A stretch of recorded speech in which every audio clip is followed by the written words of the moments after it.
നമ്മുടെ ആരാധിക്കുന്നത് നമ്മുടെ സഭയിലെ ബഹുമാനായ employees and retired employees association ആണ്. അതിന്റെ പ്രസിഡന്റും അതിന്റെ സെക്രട്ടറിയും അതിന്റെ ചുമതലക്കാരും ഭാരവാഹികളൊക്കെയാണ് ഇന്നത്തെ ആരാധിക്കുന്നത്. പ്രത്യേകിച്ച് ബഹുമാനായ employees and retired employees association അംഗങ്ങളെ വളരെ ആദരവോടെ ഞാൻ ആരാധന സ്വാഗതം ചെയ്യുന്നു.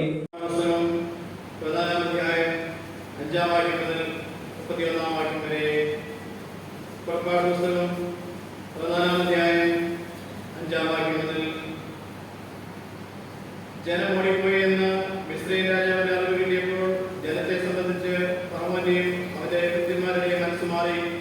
ഇസ്രായേലിനെ നമ്മുടെ അടിമവയിൽ നിന്ന് വിട്ടുകളഞ്ഞുവല്ലോ, നാം ഈ ചെയ്തത് എന്ത് എന്ന് പറഞ്ഞു. പിന്നെ അവൻ രഥം കെട്ടിച്ചു പടജനത്തെയും വിശേഷപ്പെട്ട 600 രഥങ്ങളെയും മിസ്രയീമിലെ സകല രഥങ്ങളെയും അവയ്ക്ക് വേണ്ടുന്ന തേരാളികളെയും കൂട്ടി യഹോവ മിസ്രയീം രാജാവായ ഫറവോനെ പുറപ്പെട്ടിരുന്നു. ഫറവോന്റെ എല്ലാ കുതിരയും രഥവും കുതിരപ്പടയും സൈന്യവുമായി മിസ്രയീമ്യരെ പിന്തുടർന്നു. കടൽക്കരയിൽ ബാൽസെഫോന് സമീപത്തുള്ള പീഹഹീരോത്തിനരികെ അവർ പാളയമടക്കുമ്പോൾ അവരോട് അടുത്തു. ഫറവോൻ അടുത്ത് വരുമ്പോൾ മിസ്രയീം മക്കൾ തലയുയർത്തി മിസ്രയീമ്യർ പിന്നാലെ വരുന്നത് ഏറ്റവും ഭയപ്പെട്ടു. ഇസ്രായേൽ മക്കളെ യഹോവയോട് നിലവിളിച്ചു. അവരെ മോശെയോട്, മിസ്രയീമിൽ ശവക്കുഴിയിലാഞ്ഞിട്ടോ നീ ഞങ്ങളെ മരുഭൂമിയിൽ മരിപ്പാൻ കൂട്ടിക്കൊണ്ടുവന്നത്? നീ ഞങ്ങളെ മിസ്രയീമിൽ നിന്ന് പുറപ്പെടുവിച്ചതിനാൽ ഞങ്ങളോട് ഈ ചെയ്തത് എന്ത്? മിസ്രയീമ്യർക്ക് വേല ചെയ്യുവാൻ ഞങ്ങളെ വിടണമെന്ന് ഞങ്ങൾ മിസ്രയീമിൽ വെച്ച് നിന്നോട് പറഞ്ഞില്ലയോ? മരുഭൂമിയിൽ മരിക്കുന്നതിനേക്കാൾ മിസ്രയീമ്യർക്ക് വേല ചെയ്യുന്നതായിരുന്നു ഞങ്ങൾക്ക് നല്ലതെന്ന് പറഞ്ഞു. അതിന് മോശെ ജനത്തോട്, ഭയപ്പെടേണ്ട, ഉറച്ചു നിൽപ്പിൻ, യഹോവ ഇന്ന് നിങ്ങൾക്ക് ചെയ്യുവാനിരിക്കുന്ന രക്ഷ കണ്ടുകൊള്ളിൻ. നിങ്ങൾ ഇന്ന് കണ്ടിട്ടുള്ള മിസ്രയീമ്യരെ ഇനി ഒരു നാളും കാണുകയില്ല. യഹോവ നിങ്ങൾക്ക് വേണ്ടി യുദ്ധം ചെയ്യും, നിങ്ങൾ മിണ്ടാതിരിപ്പിൻ എന്ന് പറഞ്ഞു. അപ്പോൾ യഹോവ മോശെയോട് അരുളി ചെയ്തത്, നീ എന്നോട് നിലവിളിക്കുന്നത് എന്ത്? മുമ്പോട്ട് പോകാൻ ഇസ്രായേൽ മക്കളോട് പറയുക, വടിയെടുത്ത് നിന്റെ കൈ കടലിന്മേൽ നീട്ടി അതിനെ വിഭാഗിക്കാം. ഇസ്രായേൽ മക്കൾ കടലിന്റെ നടുവെ ഉണങ്ങിയ നിലത്ത് കൂടി കടന്നു പോകും. എന്നാൽ ഞാൻ മിസ്രയീമ്യരുടെ ഹൃദയത്തെ കഠിനമാക്കും. അവർ ഇവരുടെ പിന്നാലെ ചെല്ലും. ഞാൻ ഫറവോനിലും അവന്റെ സകല സൈന്യത്തിലും അവന്റെ രഥത്തിലും കുതിരപ്പടയിലും എന്നെ തന്നെ മഹത്വപ്പെടുത്തും. ഇങ്ങനെ ഞാൻ ഫറവോനിലും അവന്റെ രഥങ്ങളിലും കുതിരപ്പടയിലും എന്നെ തന്നെ മഹത്വപ്പെടുത്തുമ്പോൾ ഞാൻ യഹോവയാകുന്നു എന്ന് മിസ്രയീമ്യർ അറിയും. അനന്തരം ഇസ്രായേലിന്റെ സൈന്യത്തിന് മുമ്പായി നടന്ന ദേവദൂതൻ അവിടെ നിന്ന് മാറി അവരുടെ പിന്നാലെ നടന്നു. മേഘസമൂഹം അവരുടെ മുമ്പിൽ നിന്ന് മാറി പിമ്പിൽ പോയി നിന്നു. രാത്രി മുഴുവനും മിസ്രയീമ്യരുടെ സൈന്യവും ഇസ്രായേലിന്റെ സൈന്യവും തമ്മിൽ അടുക്കാതെ അത് അവയുടെ മധ്യേ വന്നു. അവർക്ക് മേഘവും അന്ധകാരമായിരുന്നു, ഇവർക്കോ രാത്രി പ്രകാശമാക്കി കൊടുത്തു. മോശ കടലിന്മേൽ കൈനീട്ടി.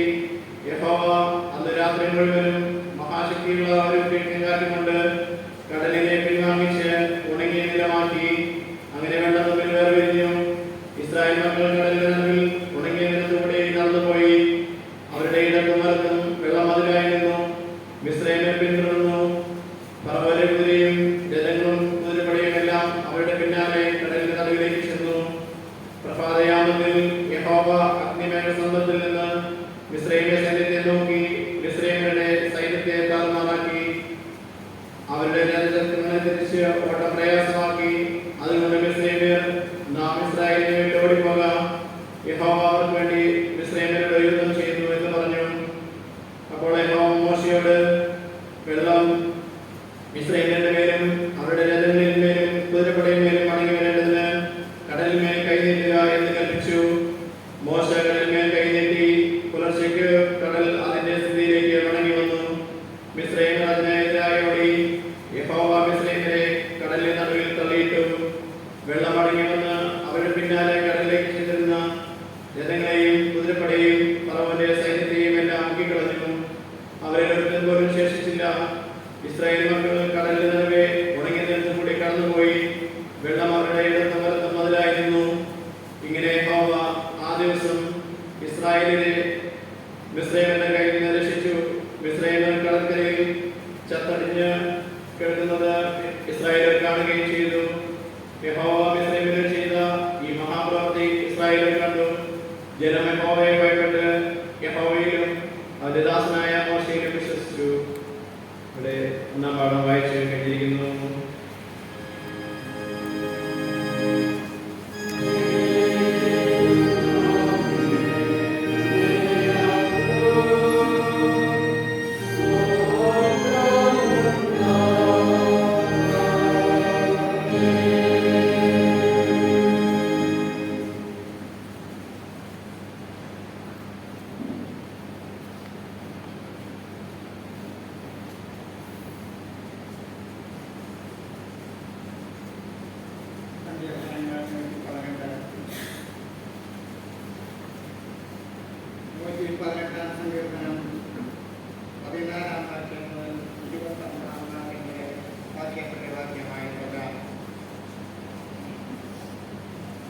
യഹോവ എന്റെ ബലവും എന്റെ കീർത്തനവുമാകുന്നു, അവൻ എനിക്ക് രക്ഷയായും തീർന്നു.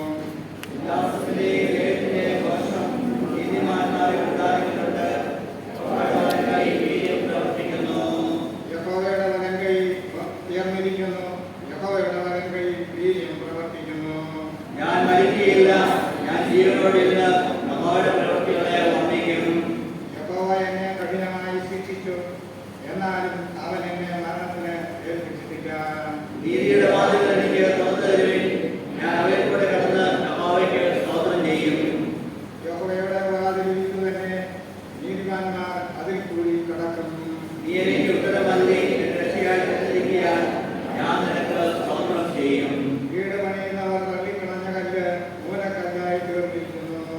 ഇത് യഹോവയാൽ സംഭവിച്ചു, നമ്മുടെ ദൃഷ്ടിയിൽ ആശ്ചര്യമായിരിക്കുന്നു. ഇത് യഹോവയുണ്ടാക്കിയ ദിവസം, ഇത് നാം സന്തോഷിച്ച് ആനന്ദിക്കാം. യഹോവയെ ഞങ്ങളെ രക്ഷിക്കണമേ, യഹോവയെ ഞങ്ങൾക്ക് സുഖത നൽകണമേ. യഹോവയുടെ നാമത്തിൽ വരുന്നവൻ വാഴ്ത്തപ്പെട്ടവൻ. ഞങ്ങൾ യഹോവയുടെ ആലയത്തിൽ നിന്ന് നിങ്ങളെ അനുഗ്രഹിക്കുന്നു. യഹോവ തന്നെ ദൈവം, അവൻ നിങ്ങൾക്ക് പ്രകാശം തന്നിരിക്കുന്നു. യാഗപീഠത്തിന്റെ കൊമ്പുകളോളം യാഗപശുവിനെ കയറുകൊണ്ട് കെട്ടുകയും. നീ എന്റെ ദൈവമാകുന്നു, ഞാൻ നിനക്ക് സ്തോത്രം ചെയ്യും. നീ എന്റെ ദൈവമാകുന്നു, ഞാൻ നിന്നെ പുകഴ്ത്തും. യഹോവയ്ക്ക് സ്തോത്രം ചെയ്യുവിൻ, അവൻ നല്ലവനല്ലോ, അവന്റെ ദയ എന്നേക്കും ഉള്ളതാകുന്നു.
രണ്ടാം പാഠം വായിച്ചു വരുന്നതാണ്. രണ്ടാം പാഠം വായിച്ചു വരുന്ന ഉയർപ്പിന്റെ സന്തോഷത്തിലേക്ക് ലഭിച്ചിരിക്കുന്ന പുതിയ നിയമ വേദഭാഗം അപ്പോസ്തലനായ പൗലോസ് എഴുതിയ ലേഖനം 3-ാം അധ്യായം 1-ാം വാക്യം മുതൽ 11-ാം വാക്യം വരെ. പൗലോസ് എഴുതിയ ലേഖനം 3-ാം അധ്യായം 1-ാം വാക്യം മുതൽ. ഭാഗത്ത് ഇരിക്കുന്നിടമായ ഉയരത്തിലുള്ളത് അന്വേഷിക്കുകയും ഭൂമിയിലുള്ളതല്ല ഉയരത്തിലുള്ളത് തന്നെ ചിന്തിക്കുകയും. നിങ്ങൾ മരിച്ചു, നിങ്ങളുടെ ജീവൻ ക്രിസ്തുവിനോട് കൂടെ ദൈവത്തിൽ മറഞ്ഞിരിക്കുന്നു.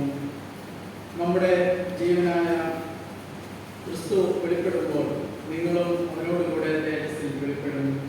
ആകയാൽ ദുർനടപ്പ്, അശുദ്ധി, അതിരാഗം, ദുർമോഹം, വിഗ്രഹാരാധനയായ അത്യാഗ്രഹം ഇങ്ങനെ ഭൂമിയിലുള്ള നിങ്ങളുടെ അവയവങ്ങളെ നയിക്കുകയും ഈ വക നിമിത്തം ദൈവകോപം അനുസരണം കെട്ടവരുടെ മേൽ വരുന്നു.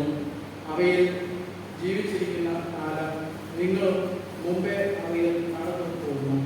ഇപ്പോഴോ നിങ്ങൾ കോപം, ക്രോധം, ഈർഷ്യ, വായിൽ നിന്ന് വരുന്ന ദൂഷണം, ദുർഭാഷണം ഇവയൊക്കെയും വിട്ടുകളയുകയും അന്യോന്യം പോസ്റ്റ് പറയരുത്.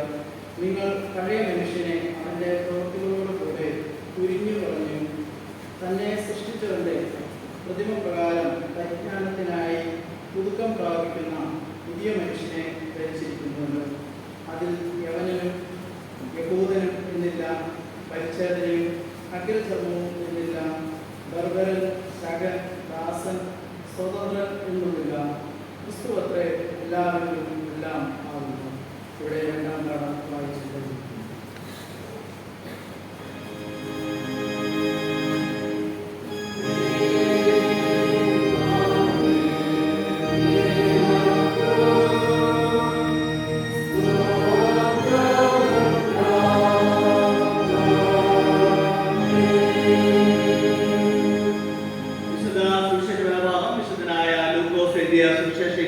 അധ്യായത്തിൽ 1 മുതൽ 12 വരെ എഴുതിയിരിക്കുന്ന ദൈവത്തിന്റെ വിശുദ്ധ വചന സത്യത്തിൽ വിശുദ്ധനായ ലൂക്കോസ് എഴുതിയ സുവിശേഷം 24 അധ്യായം 1 മുതൽ 12 വരെ.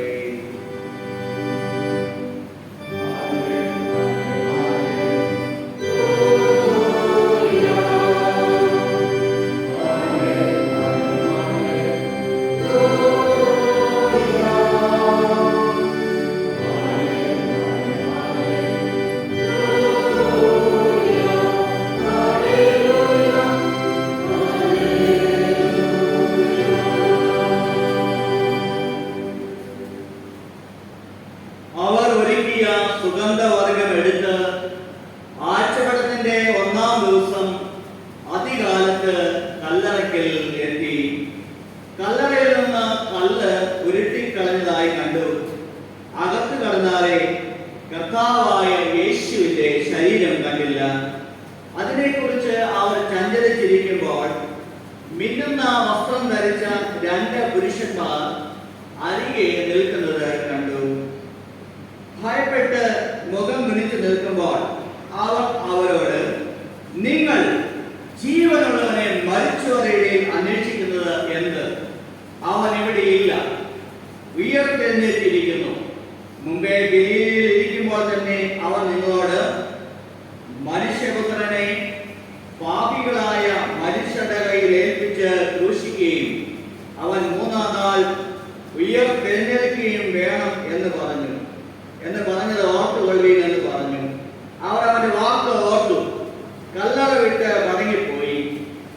11 മുതലായ എല്ലാവരോടും ഇതൊക്കെയും അറിയിച്ചു. അവരാരെന്നാൽ മഗ്ദലക്കാരത്തി മറിയ, യോഹന്ന, യാക്കോബിന്റെ അമ്മ മറിയ എന്നിവർ തന്നെ. അവരോടുകൂടിയുള്ള മറ്റു സ്ത്രീകളും അത് അപ്പോസ്തലന്മാരോട് പറഞ്ഞു. ഈ വാക്ക് അവർക്ക് വെറും കഥ പോലെ തോന്നി. അവരെ വിശ്വസിച്ചില്ല. എന്നാൽ പത്രോസ് എഴുന്നേറ്റ് കല്ലറയ്ക്കൽ ഓടിച്ചെന്ന് കുനിഞ്ഞു നോക്കി തുണി മാത്രം കണ്ടു. സംഭവിച്ചതെന്തെന്ന് ആശ്ചര്യപ്പെട്ട് മടങ്ങി പോന്നു. നിങ്ങൾക്ക്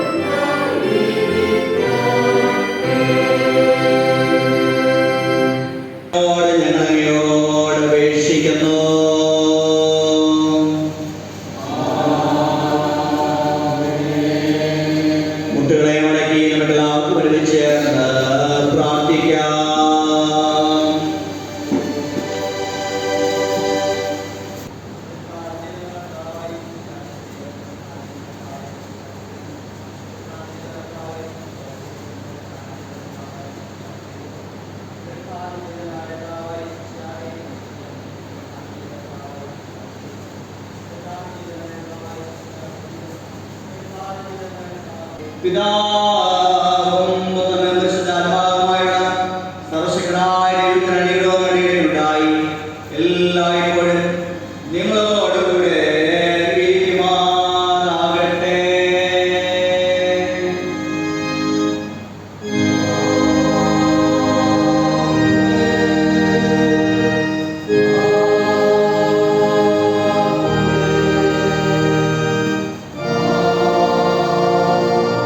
Oh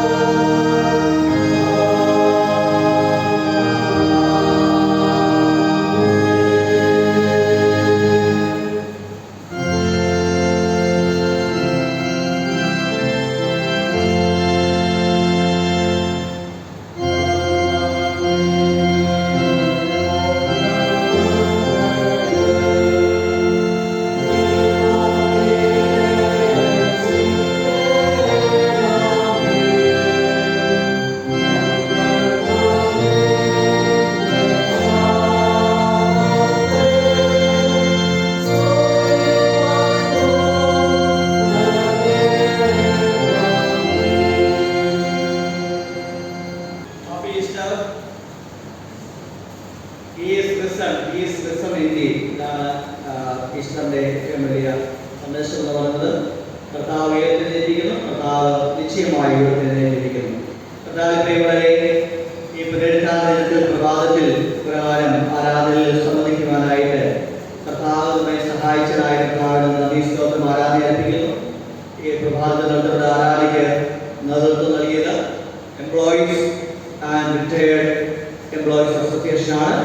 നമ്മുടെ എംപ്ലോയീസ് അസോസിയേഷൻ്റെ റിട്ടയേർഡ് എംപ്ലോയീസ് അസോസിയേഷൻ്റെ എല്ലാ ചുമതലക്കാരോടും അംഗങ്ങളോടുമുള്ളതായ നന്ദി സ്നേഹിക്കുകയും സഭയുടെ പേരിൽ വ്യക്തമായ പേര് അറിയിക്കുന്നു. ജയിച്ചത് കടഭാഗങ്ങൾ വായിച്ചവരോടും ഓഫീസ് കൈകാര്യം ചെയ്തവരോടും വിശുദ്ധ വസ്തുക്കൾ വഹിച്ചവരോടും എല്ലാവരോടും നന്ദി സ്നേഹിച്ച് ഞാൻ നേതൃത്വം അറിയിക്കുന്നു. നമ്മുടെ സഭയിലെ എംപ്ലോയീസ് അസോസിയേഷനെയും മറ്റേ എംപ്ലോയീസ് അസോസിയേഷനെയും പ്രവർത്തനങ്ങൾ ദൈവം കൂടുതൽ മാനിക്കട്ടെ. കഴിഞ്ഞ വർഷം അവർ പഴയിരിക്കുന്ന സഭയ്ക്ക് ഭാഷണി പഠിക്കുകയൊക്കെ ചെയ്ത സേവനങ്ങൾ വളരെ വിലമതിക്കാവുന്ന സേവനങ്ങളാണ്. അവരുടെ ഭാഷണിലൊക്കെ ഒരു പണി കഴിപ്പിക്കുവാനൊക്കെ ദൈവം ചെറിയ സഭയെ സജ്ജമാക്കി പ്രകാരമുള്ളതായ പ്രവർത്തനങ്ങളൊക്കെ തുടർന്ന് നടത്തുവാനായിട്ട് എംപ്ലോയീസ് ആൻഡ് റിട്ടയേർഡ് എംപ്ലോയീസ് അസോസിയേഷനെ സഹായിക്കുമെന്ന് പ്രാർത്ഥിക്കുന്നു. അല്ലെ എല്ലാ അംഗങ്ങളോടുള്ളതായ നന്ദി സ്നേഹിച്ച് അറിയിക്കുന്നു. എല്ലാ അംഗങ്ങൾ ആലോചിച്ചതായ ഗായസനോട് കീബോർഡ് കൈകാര്യം ചെയ്ത രജിയോടും അഭ്യാർച്ചനോടും സഭയുടെ ഭരണസമിതി അംഗങ്ങൾ പ്രിയപ്പെട്ട എല്ലാവരും നന്ദി സ്നേഹിച്ച് ഞാൻ ഏവരും അറിയിക്കുന്നു. ദൈവനാമത്തിന് മാത്രമാകട്ടെ. എംപ്ലോയീസ് ആൻഡ് റിട്ടയർഡ് എംപ്ലോയീസ് അസോസിയേഷൻ്റെ ഭാഗമായിട്ടാണ് ഞാനിവിടെ നിങ്ങളുടെ മുമ്പിൽ നിൽക്കുന്നത്. ഇന്ന് ധാരാളം എംപ്ലോയീസ് ആൻഡ് റിട്ടയർഡ് എംപ്ലോയീസ് ആരാധന പങ്കെടുക്കുന്നുണ്ട്. എല്ലാവർക്കും എല്ലാവർക്കും എംപ്ലോയീസിൻ്റെ സംഘടനയുടെ ഉയർപ്പിൻ്റെ സന്തോഷം പങ്കുവയ്ക്കട്ടെ. ഇന്ന് ആരാധനയ്ക്ക് നേതൃത്വം നന്ദി സ്നേഹത്തെ അറിയിക്കുന്നു. നമ്മുടെ ആരാധനയ്ക്ക് പ്രസംഗം പറഞ്ഞ ബഹുമാനപ്പെട്ട അച്ഛനോടുള്ള അസോസിയേഷൻ്റെ നന്ദി അറിയിക്കുന്നു. കൂടാതെ പാഠഭാഗങ്ങൾ, സംഗീതത്തിനും സ്തോത്രകാഴ്ച, ഹോളി കമ്മ്യൂണിയൻ എന്നീ ശുശ്രൂഷകൾ നിർവഹിച്ച സംഘടനയുടെ എല്ലാ അംഗങ്ങൾക്കും സംഘടനയുടെ നന്ദി അറിയിക്കുന്നു. കൂടാതെ കഴിഞ്ഞ ബുധനാഴ്ച നടന്ന നോമ്പിലെ ആരാധനയ്ക്ക് നേതൃത്വം കൊടുത്തത് എംപ്ലോയീസ് റിട്ടയർഡ് എംപ്ലോയീസ് അസോസിയേഷനാണ്. ആ ആരാധനയ്ക്ക് നേതൃത്വം കൊടുത്തവർക്കും വിവിധ ശുശ്രൂഷകൾ ചെയ്ത എല്ലാവരോടുമുള്ള നന്ദി സ്നേഹത്തെ അസോസിയേഷൻ അറിയിക്കുന്നു. എല്ലാവരോടുമുള്ള ഇന്നത്തെ ഗാനങ്ങൾ മനോഹരമായ